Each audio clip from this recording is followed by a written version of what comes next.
Hi everyone, I'm 29F, and I need to tell you a story that honestly feels like a fever dream I haven't woken up from yet. It all started about 2 months ago, and since then, I've been sitting on a secret so massive, I'm afraid it might destroy my entire family. To give some context, I'm super close with my younger brother, Evan. He's 27, kind, loyal, and maybe a little too trusting for his own good. We grew up glued at the hip, and I've always been protective of him, especially after our parents died in a car accident when he was 19. We only had each other after that. About a year ago, he started dating this girl named Lila. She was fine. Pretty, polite, but a little too polished, you know? Like, never a hair out of place, always smiling too much, complimenting everyone just a little too hard. She kind of felt like one of those salespeople who never stop trying to convince you that their product is life-changing. I couldn't put my finger on why I didn't fully trust her, but I didn't. Still, Evan was head over heels, and I figured maybe I was just being overprotective. Well, they got engaged after only 6 months of dating. I told Evan it was fast, but he brushed it off, saying, when you know, you know. About 2 months ago, I got a call from my bank. They flagged some suspicious activity on a new credit card I apparently opened. Thing is, I didn't open any new cards. That's when the pit in my stomach started to grow. They said the card had been used to make several online purchases, luxury cosmetics, home decor, and a couple of items from a high-end bridal boutique. I was already freaked out, but it got worse. Turns out, someone had applied for a loan in my name too. Thankfully it got denied due to incomplete paperwork. But what chilled me to the bone?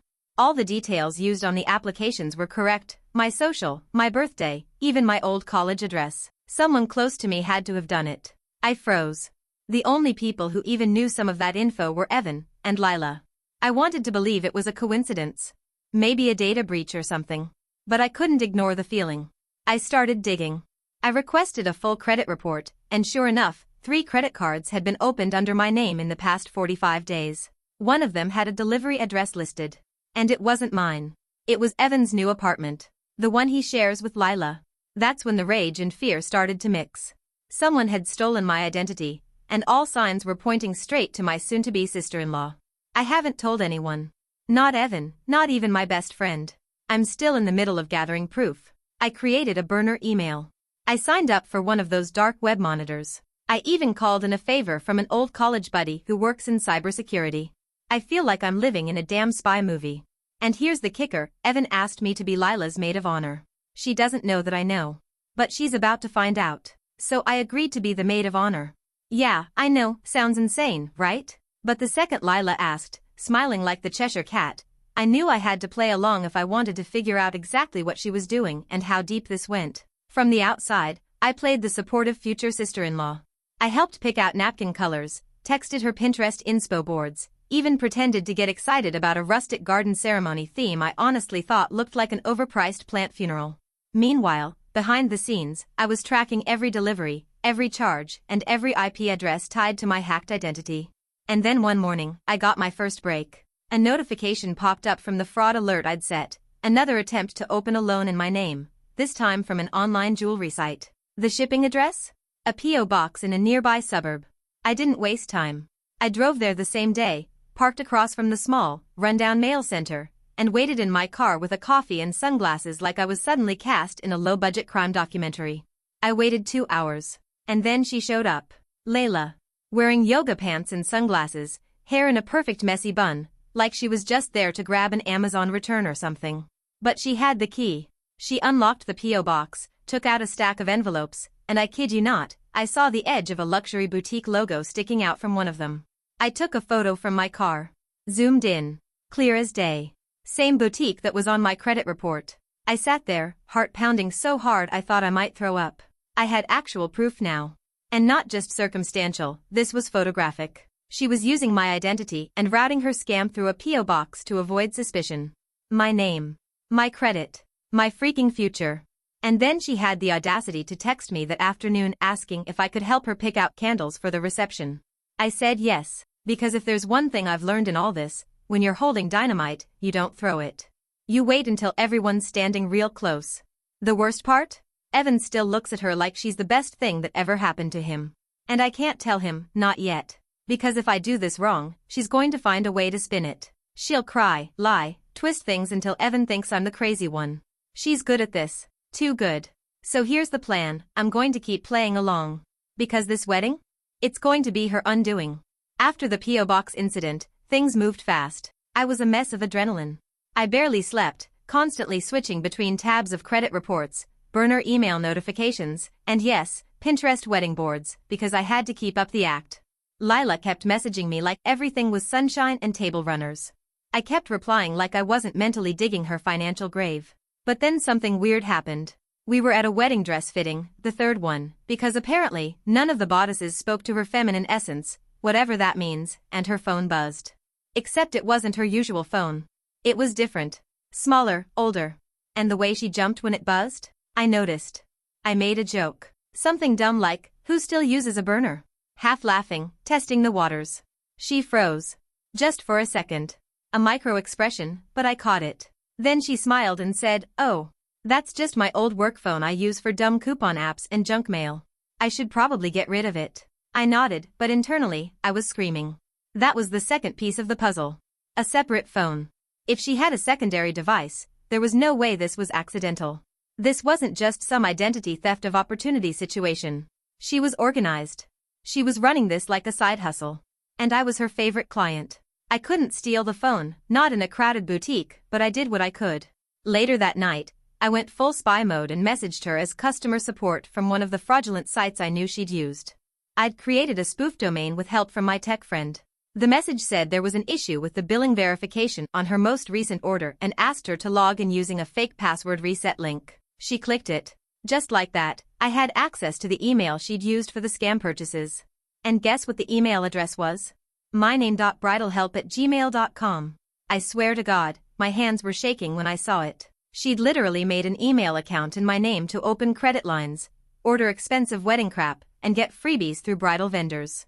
She was trying to build her dream wedding on my identity, and I wouldn't be surprised if her long-term plan included wrecking my financial future so she could cry to Evan that they needed a fresh start and use my money to fund it. I could have confronted her right then. I could have marched into their apartment and burned her down with screenshots, bank data, and an inbox full of receipts. But no. Because this was just the tip of the iceberg. And if I was right about where this was heading, the real betrayal hadn't happened yet. At this point, I was swimming in evidence. IP addresses, delivery confirmations, a whole fake Gmail account with my name attached to it, being used to rack up thousands of dollars in bridal purchases I never authorized. And Lila? She was floating through wedding prep like she was the innocent bride in a Hallmark movie, talking about flowers and harpists and honeymoon flights. She even joked that I better not outshine her in the pictures. I smiled. I nodded. I even offered to help book her makeup artist, because while she was planning for a wedding, I was planning for something else entirely. That's when I got the final slap in the face. I was going over the fake Gmail inbox and saw an email from a bridal vendor I actually used years ago, like 5 years back. At first, I thought maybe she'd copied my vendor list to seem more family integrated or whatever. But then I opened it. It wasn't an ad. It was an invoice. An invoice for a $15,000 diamond necklace and earring set. Charged to M, my last name, with a payment method marked as pending approval. I felt sick. The kind of sick that starts in your bones. She was using my identity to finance her wedding jewelry. I checked the purchase agreement. She had listed my employer, my work phone number, my tax ID. The store had flagged the card and emailed a verification request.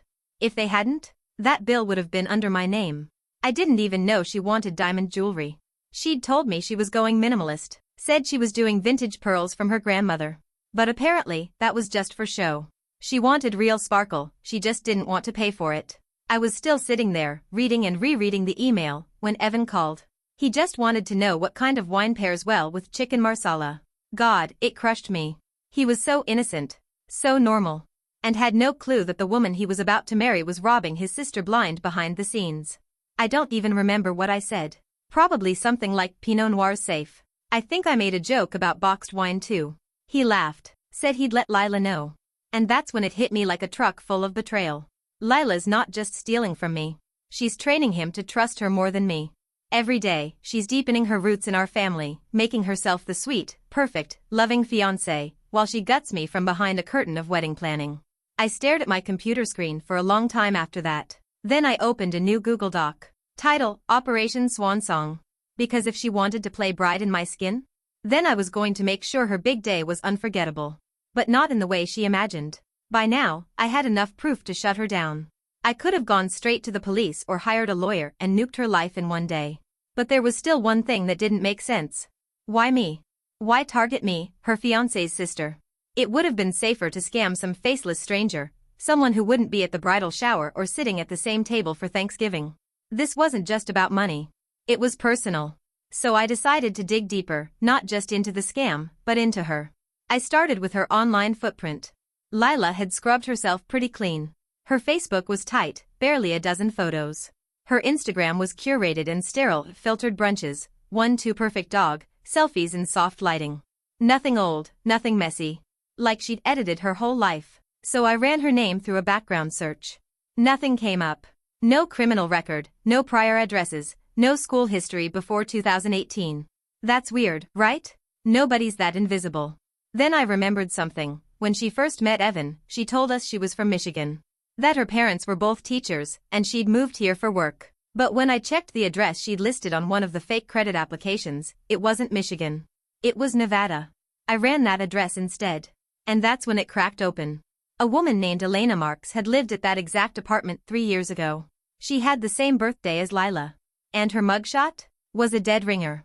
Blonde hair, green eyes, even the same tiny mole on the left cheek. Elena Marks had been arrested twice for credit fraud, once for opening accounts under an elderly neighbor's name, and another time for scamming a boyfriend's mother out of thousands.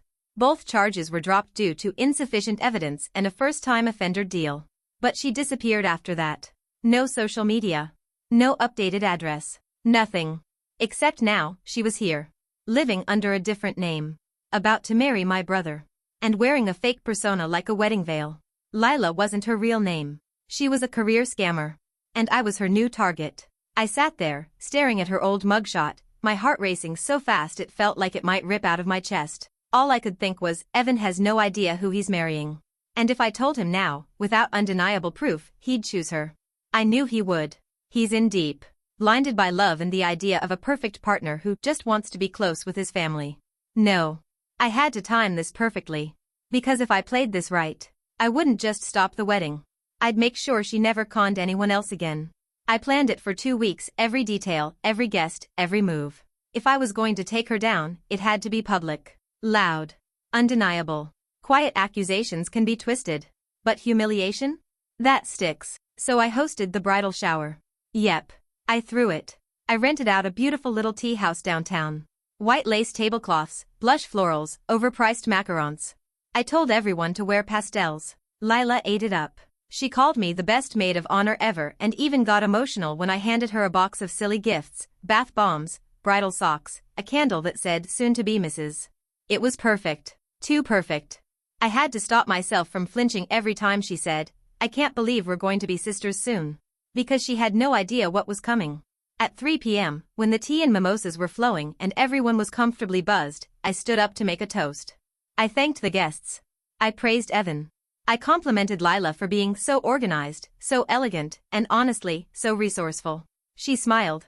Big. Beaming. And then I said, I'd like to show you all a quick video. I plugged in the flash drive. The projector flickered on. And suddenly, every eye in the room was locked on a screen displaying a slideshow titled, Who is Lila, really? I didn't even look at her. I just let it roll. A picture of the P.O. box. A screenshot of the fake Gmail address using my name. The $15,000 necklace invoice. A photo of her picking up a parcel from the mailbox in gym clothes. And finally, the mugshot. Elena Marks, credit fraud suspect. Twice. I heard a few gasps. One woman dropped her glass. Lila stood frozen, her smile twitching like her whole face had glitched. For a moment, nobody moved. Then she spoke, voice shaking, too bright, too fake. This is a joke, right? You're joking. I turned to her. No. I'm not. That's when the panic set in. I saw her scan the room, calculating who believed her, who didn't. Her face turned white, then red. Then she did what every scammer eventually does when cornered. She flipped. I can't believe you'd do this to me, she screamed. You're jealous. You've always been jealous. You never wanted us to get married. She started crying. I stayed calm. The police already have copies, I said quietly. This was just for Evan. So he wouldn't hear it from someone else. Right on cue, he walked in. Yep. I'd asked him to swing by at the end of the shower to help with cleanup. But really, it was so he'd see everything in real time, unedited, unfiltered, undeniable. He froze in the doorway. Lila turned to him, tears streaking her foundation, mascara bleeding into her lashes. She's lying, Evan. She set me up. But it was too late. Because the last slide was a voice recording. Her voice. On the burner phone. Bragging to someone about how easy it was to sponge off the sister, how I had decent credit and a soft heart, and how once the marriage happens, he'll never believe anything she says again. I watched the moment Evan's heart cracked in half. He just dropped his keys. Then walked out. Didn't say a word. Layla screamed after him. She tried to follow. But someone blocked the door. Not me. Our aunt. Guess she didn't appreciate having her tea party turned into a crime scene. Lila, or should I say Elena, tried to salvage it. The moment Evan walked out, she turned from sobbing to seething. Her voice dropped to this venomous tone I'd never heard before. Gone was the sugary sweet fiancé. What stood in her place was cold, calculating, and furious. I hope you're proud of yourself, she hissed at me. You ruined everything. I didn't even flinch. I just told her to sit tight. The police would be in touch. I didn't raise my voice. I didn't yell. I didn't need to, because the damage was already done, and she knew it. But of course, she didn't sit tight. She stormed out of the tea house, shouldered past guests, and nearly knocked over a tray of tiny croissants. I didn't follow. I was too busy holding onto the table for dear life because my hands were shaking. Not from fear, from release.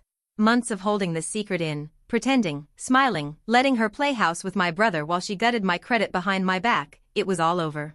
Or so I thought. That night, she went full scorched earth. She started posting on her private Instagram, first about how the party was sabotaged by a jealous woman, then about how I was obsessed with Evan and had tried to ruin every relationship he's ever had. She called me manipulative, toxic, even suggested I wanted Evan for myself. Which, EW.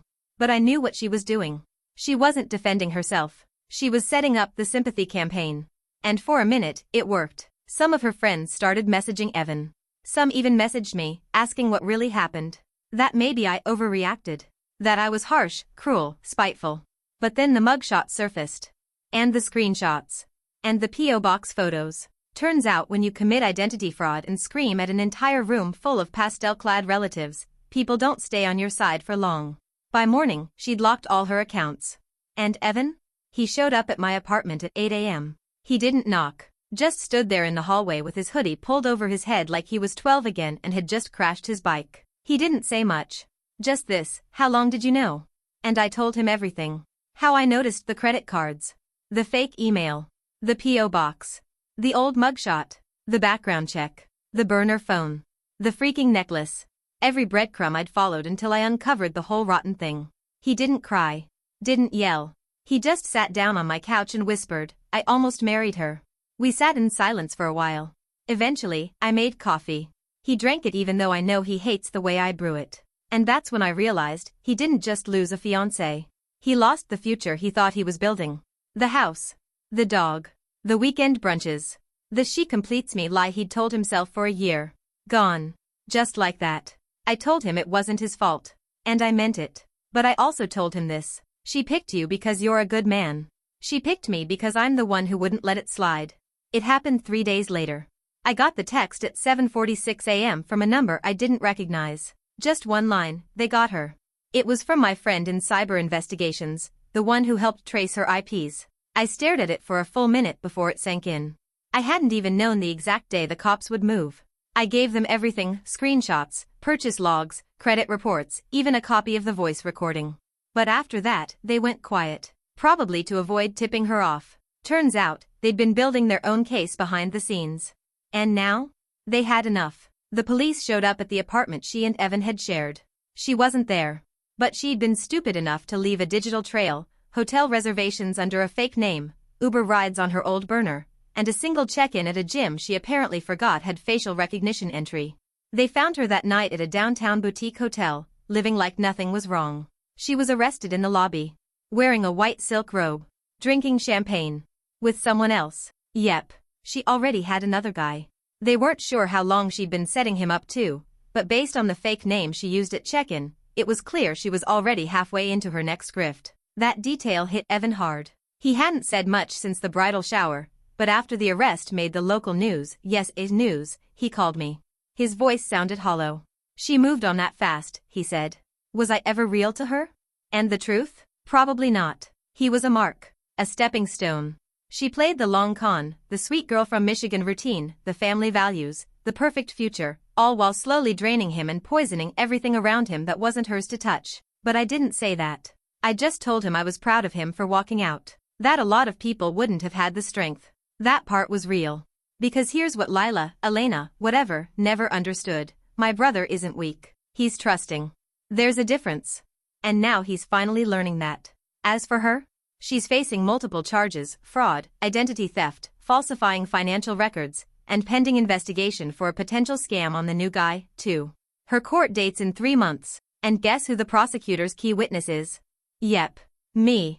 I'll be sitting right there, in a courtroom, wearing the same necklace she tried to steal, because the vendor gifted it to me after I exposed her. Said it belonged to the one with integrity. You bet your ass I'm wearing it. Because this time? She's not walking away. Court didn't feel like victory. It felt like watching someone who nearly burned your life to the ground, yawn. Elena Marks, Lila, walked in like she was auditioning for a Netflix docuseries. Black blazer, hair in a sleek bun, barely their makeup. She didn't look flustered. She didn't look scared. She looked rehearsed. I didn't expect her to cry. But I didn't expect that. She barely glanced at Evan. Didn't acknowledge me at all. Just sat down next to her court-appointed lawyer and started flipping through papers like she was reviewing a brunch menu. The prosecution had built a solid case. My evidence had only been the beginning. Turns out, once they dug into her financial history, they found 2 more women whose identities she'd used over the past 5 years. One of them had been silently paying off fraudulent debt for over a year, too afraid to confront it head-on. That part broke me a little. Because if I hadn't caught Lila when I did, that could have been me. I took the stand on the second day. I wore the necklace. Petty? Maybe. But I needed that energy. I told the jury how she opened credit cards using my social. Rerouted bridal purchases to a P.O. box. Tried to buy a $15,000 necklace in my name. How she used fake emails, burner phones, and voice recordings to maintain the lie. I showed the court the mugshot. Her past aliases. The scam trail she left like breadcrumbs behind her. She didn't look at me once. But I looked right at her. And when I said her real name, Elena Marks, I saw it. The tiniest flicker. Like the mask slipped for half a second. Not guilt. Not fear. Contempt. Like she still thought she could win. Her lawyer tried to paint her as emotionally unstable, a product of a traumatic past, and even dropped in some buzzwords like survival mode and attachment insecurity. He actually had the audacity to suggest that I was trying to destroy her out of jealousy. The jury wasn't buying it. By the 4th day, it was over. She was found guilty on 3 counts of fraud and 1 of attempted identity theft. The sentence is still pending, probably a mix of jail time and restitution. But what matters is this. She's done. No more brides to swindle. No more families to infiltrate. No more soft-spoken manipulation masked as vulnerability. She's out of the game. Evan didn't come to court. I didn't blame him. But that night, he texted me, "Thank you. I wouldn't have survived this without you." And I stared at that message for a long time. Because I realized something. This whole thing wasn't just about protecting him. It was about proving that I'm not the one you mess with. It's been 6 weeks since the verdict. Elena is in county jail, waiting for sentencing. She's facing up to 4 years, though my guess is she'll get less. She's good at playing small and harmless when it suits her. That's her power. She makes herself look like the victim, even when she's the one with blood on her hands. But this time? It didn't work. Because enough people finally saw her. I got the official letter last week confirming that her lawyer requested a victim-offender dialogue, a fancy term for one last meeting. Supposedly, it was for restorative justice purposes. A chance for her to explain herself. Apologize. Seek forgiveness. I didn't reply. I don't need to hear why she did it. I already know. She did it because she could. She spotted my brother, a good, trusting man, and saw an easy in. Then she saw me, a threat, and decided to disarm me. Not by attacking me directly, but by dismantling me quietly. Financially. Legally. Slowly. A slow bleed disguised as a bridal shower. I don't need closure from her. I got it the day I watched her face crumble as the verdict was read. The day everyone else finally saw the real woman behind the dress fittings and champagne flutes. Evan's doing better. He moved out of the apartment, quit the job he hated, and started seeing a therapist. He doesn't talk much about Lila anymore, and I don't ask. I think some pain needs space, not dissection. We go on walks now. Real ones. The kind where you don't say much, just exist next to each other. It's enough. As for me? I got my credit fixed. The fraud alerts are in place. The accounts she touched are gone. And that necklace she tried to steal? I wear it every now and then, not out of vanity, but as a reminder. That sometimes, kindness doesn't mean letting things slide. Sometimes, the most loving thing you can do is throw the match yourself and watch the wrong person burn. So no, Elena. You don't get the last word. I do.